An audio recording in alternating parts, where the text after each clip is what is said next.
My precious children of God, I greet each one of you in the mighty name of our Lord and Savior Jesus Christ. నా ప్రశస్తమైనటువంటి దేవుని బిడ్డలారా, మన ప్రభువును రక్షకుడైన యేసుక్రీస్తు నామములో శుభములు. We are going to meditate from Ephesians chapter 2 verse 10. ఎఫెసీ పత్రిక 2వ అధ్యాయం 10వ వచనాన్ని ధ్యానించబోతూ ఉన్నాము. Turn your Bibles and follow the word of God along with me. Bible గ్రంథాలను తెరిచి నాతో పాటు లేఖనాన్ని ధ్యానించండి. Ephesians 2:10 says, "For we are his workmanship, created in Christ Jesus for good works, which God prepared beforehand that we should walk in them." మరియు వాటి యందు మనము నడుచుకొనవలెనని దేవుడు ముందుగా సిద్ధపరిచిన సత్క్రియలు చేయుటకై మనము క్రీస్తు యేసునందు సృష్టింపబడిన వారమై ఆయన చేసిన పని అయి ఉన్నాము.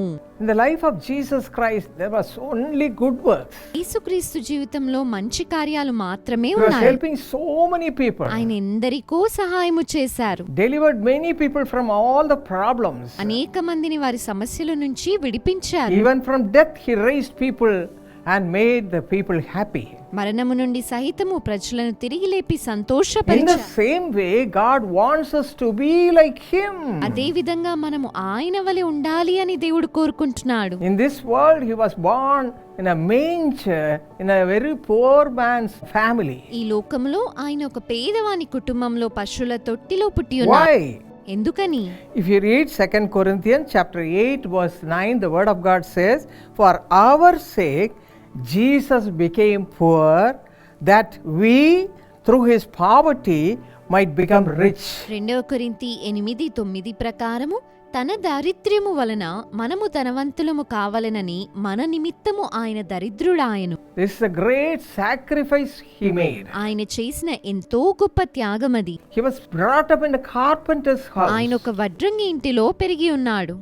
But he was the King of Kings and the Lord of Lords. కానీ ఆయన రాజులకి రాజు, ప్రభువులకి ప్రభు. Why he humbled himself like that? ఎందుకని తన్ను తాను ఆ విధంగా తగ్గించుకున్నాడు? Just that we should also follow his footsteps. మనము ఆయన అడుగుజాడలను అనుసరించాలని. If you read 1 Peter chapter 2 verse 21, మొదటి పేతురు 2:21 it చదివినట్లయితే says, "Christ suffered for us, leaving us an example that we should follow his footsteps." క్రీస్తు కూడా మీ కొరకు బాధపడి మీరు తన అడుగుజాడలయందు నడుచుకొనున్నట్లు మీకు మాదిరి ఉంచిపోయెను.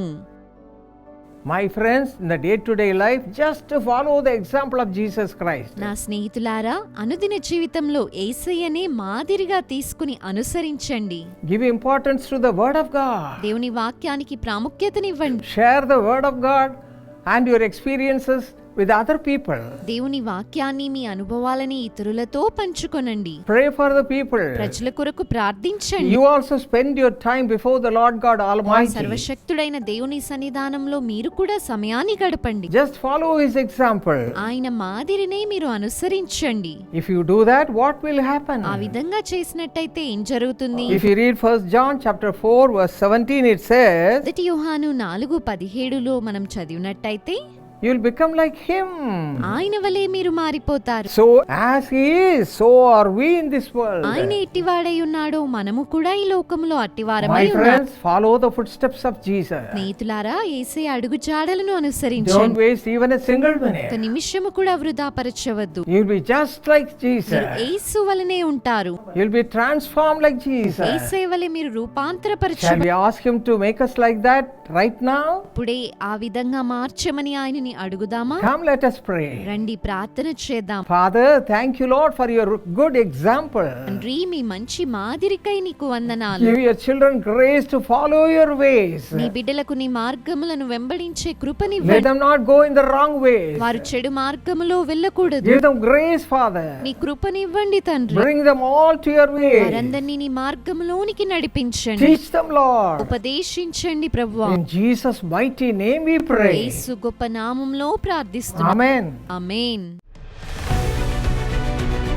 My precious friend, నాకు అమూల్యమైన స్నేహితులారా, we are going to have a prayer get together at Bethesda Prayer Center at Karunya Nagar, which is in Coimbatore. కోయంబత్తూరులోని కారుణ్య నగర్ నందు గల బెతెస్దా ప్రార్థనా కేంద్రం చెంత మనం ఒక ప్రార్థనా సమావేశాన్ని కలిగి ఉండబోతూ ఉన్నాము.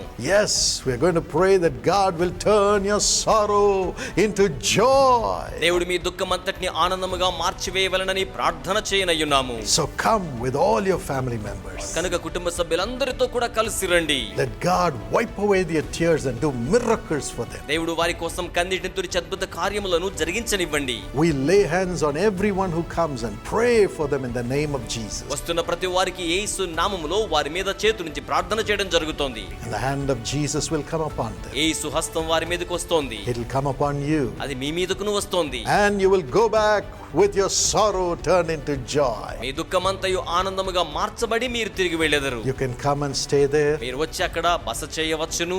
Food facilities are available. ఆహార వసతి సదుపాయములు అక్కడ ఉన్నాయి. Transport facilities are available from the city of Coimbatore. Coimbatore నగరం నుండి ప్రయాణ సౌకర్యాలు అందుబాటులో ఉన్నాయి. Just come. కేవలం రండి. Call the number on the screen and they'll give you all the information. తెర మీద కనబడుతున్న నంబరుకు ఫోన్ చేయండి, సమాచారం అంతయు అందించెదరు.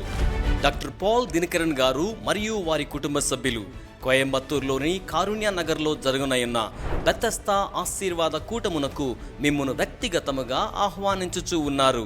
తేదీ జూలై నెల 7వ తేదీ ఆదివారం. సమయము మధ్యాహ్నము 2 గంటలకు. వసతి సౌకర్యముల కొరకై వెనువెంటనే మమ్మును సంప్రదించండి.